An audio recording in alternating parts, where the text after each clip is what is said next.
Hey guys, welcome back. This is your last lesson in this unit. So far we've talked about pH and solutions, and today we are wrapping it up by talking about solubility curves. So by the end of this lesson, we'll be able to read and analyze those curves, and we will be on our way to reviewing for our test. So without further ado, let's go ahead and get started. So there are three types of solutions. There's unsaturated, saturated, and supersaturated solutions. So these solutions, we're going to be able to look at a solubility curve today and be able to tell the difference between these based on those curves. But just a reminder, an unsaturated solution is when more solute can be dissolved. So it doesn't have as much solute as you could have in the solution. Saturated is when it's almost like the Goldilocks. You're at the perfect amount. The maximum number of solute is in the solvent. And then supersaturated is when there's too much solute and crystals start to form. So now let's talk about solubility. So solubility is the amount of solute that can be dissolved in a given amount of solvent. And different substances have different solubility, so how much solute can actually be dissolved. Now, there are different factors that affect solubility, things such as temperature. So if you think about making Kool-Aid or sweet tea, if the temperature is warmer, typically it's going to be easier for those things to dissolve. So increase in temperature typically leads to an increase in solubility for solids. Agitation, so if you think about, making like a lemonade, or maybe a Kool-Aid packet, if you're trying to get the powder to dissolve into the solute, you typically will stir it up. And also the size of the particles can affect how easily it dissolves into the solution as well. So why is solubility important to us? Why do we care about solubility? Well, it's something that we use every day. We use it when we cook, when we make tea, make Kool-Aid, hot chocolate, lemonade. Something's always being dissolved in water, right? So pretty much any beverage that we enjoy, if it's not just straight water itself, something is being dissolved, and we care about the texture, right? If we are drinking like Kool-Aid, I don't know about you guys, but I don't want like powdered chunks in my Kool-Aid. So solubility is important to us, especially when it comes to the kitchen. So now let's talk about solubility curves. So what would you do if the sweet tea that you got from a restaurant isn't sweet enough? So let's say you get a glass of sweet tea, you take a sip, and you're like, oh man, this isn't sweet enough. Well, chances are at the restaurant they have those little packets of sugar, right, that you can just dump into your tea. But if you dump that sugar in it, will it dissolve? Chances are the answer is no, right? It's a little bit harder to get sugar to dissolve in something that's already cold. So that's why when you make sweet tea, typically you heat the water to get the sugar to dissolve, and then you set it in the fridge to cool it up. Okay. So with that in mind, we can look at something called solubility curves, which is what's here on the screen. So this is a solubility curve, and it can be used to determine if we've dissolved too little, too much, or just the right amount of substance in water. So is it unsaturated, saturated, or supersaturated? It also shows how temperature affects the solubility of a compound. So remember with that sugar packet, typically the warmer the solvent is, the easier it will be for the solute to dissolve. So here, as we look at this, we have our different substances. So these are going to be our compounds. Then we can see how the solubility changes in response to temperature. So the temperature increases as we go from left to right, and then the solubility increases. So this is grams of solute per 100 grams of water as we go from the bottom of the y-axis to the top. Okay. So the y-axis is the solubility, and then the x-axis is going to be temperature.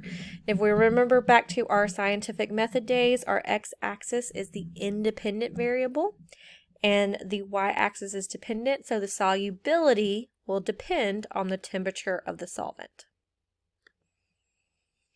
So when we're reading a solubility graph, we're going to do a few things. Number one, we're going to identify the temperature of the solution. Number two, we need to identify how many grams are being dissolved. And then number 3, where you need to find where those two meet. So we're basically looking where they intersect on the graph, okay? Now, if the point where they meet is above the line, it's going to be super saturated, okay? So like if you're looking, so this is going to be the line of the compound, right? So if you're looking at the compound and you're finding where they intersect, if the point is above the line, it's super saturated. If it's on the line, it's saturated. And if it's below the line, it's unsaturated. And we'll do some examples and kind of take a look at this. So when we read a solubility curve, most of them are going to show more than one line or curve. So we have these different compounds here. So we just got to make sure we're looking at the right one and keep an eye on them. The increasing lines are solids and the decreasing lines are gases, okay? And the reason for this is because solids tend to increase in solubility as you increase temperature, and gases will decrease in solubility as you increase temperature. Each substance is going to dissolve at its own rate, and so there are different lines for each one. You only use the line for the substance you are asked about when answering questions. So like if I'm asking you about sodium hydroxide, you only want to look at this yellow line. We don't want to be looking at any of these because we're just talking about the line that is specific to that sodium hydroxide. Okay? All right, so let's take a look at how to answer some of these questions. So this question says, how many grams of sodium hydroxide will dissolve in 100 grams of water at 15 degrees Celsius?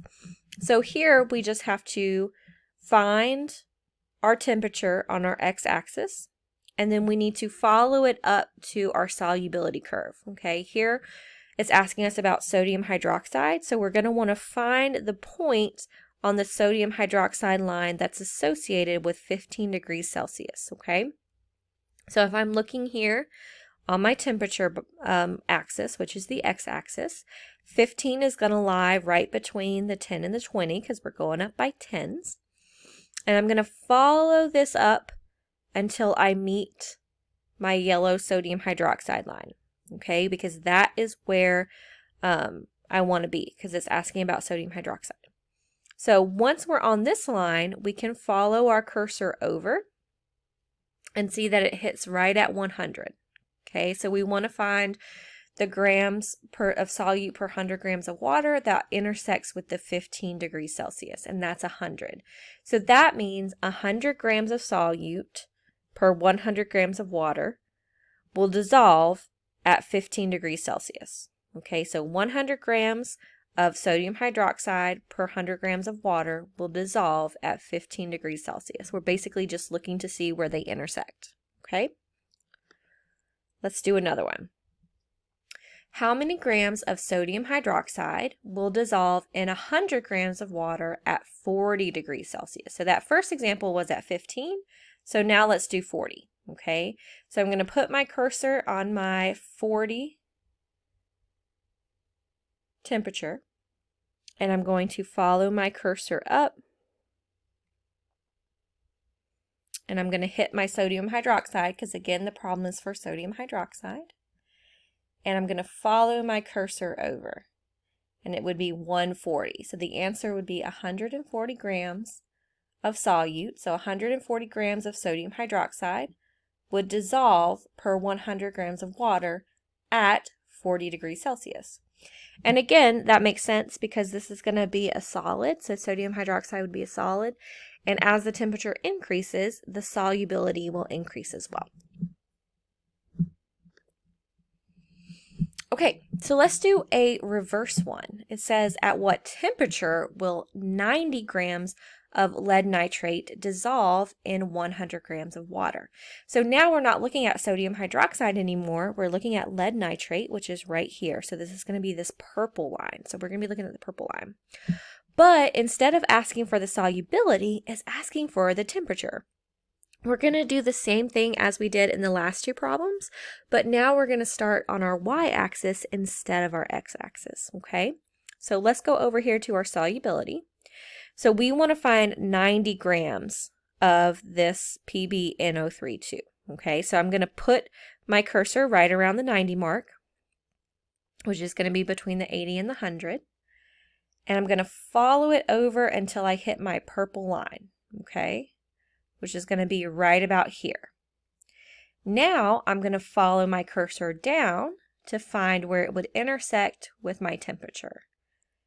And it's going to be right around 55 degrees Celsius. Okay, so the answer would be 55 degrees Celsius.